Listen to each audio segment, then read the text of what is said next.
Magandang araw mga bay. Wala pala tayong pasok ngayon. Babiyahe tayo. Ayun, nakakuha tayo ng agad ng unang booking natin dito sa Cainta Barrio. Pagdating natin sa pick up point, nakita agad natin si ma'am. Inabutan natin siya ng shower cap. Pag-abot natin ng shower cap, inabot natin yung helmet. Sabay, nasakay ko na. Bago ko siya pinasakay, nakakita pala ako ng 20. Sabi ko, ma'am, saglit lang, kukunin ko lang yung 20. Kaya hatid pala natin si ma'am papuntang Terminal 2. At pagdating natin doon, sabi ni ma'am sa may Bay 14 na lang siya bababa. Pagdating natin sa Bay 14, sabi niya dito na lang daw siya. At saka ayun, pagbaba ni ma'am sa motor, inabot niya sa akin yung helmet.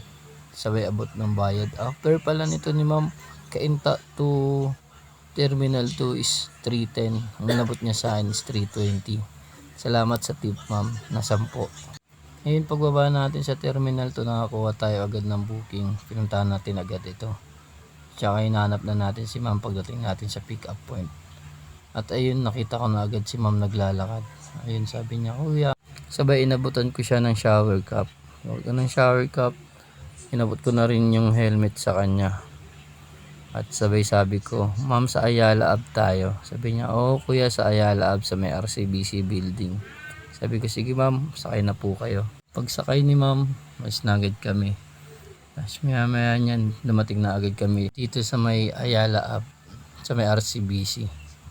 Tsaka pagbaba ni ma'am, inabot sa akin yung helmet. Sabay abot yung bayad niya. Ang fare pala nito ni ma'am is 134. Terminal 2 to RCBC. Maya niya nakakuha tayo ng booking sa may Chino Rosas. Tsaka pinuntahan na natin agad to. Nakita natin agad si ma'am. Ayun, naka-block.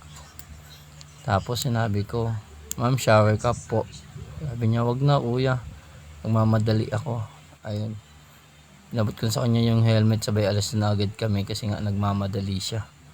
Pag alis namin, tinuruan niya ako kung saan kami dadaan. Ayun, sumurkat na agad kami. Yun, dumating na agad kami sa may Ayala Ave, sa may STI banda. Ang payment pala nito ni ma'am is cashless.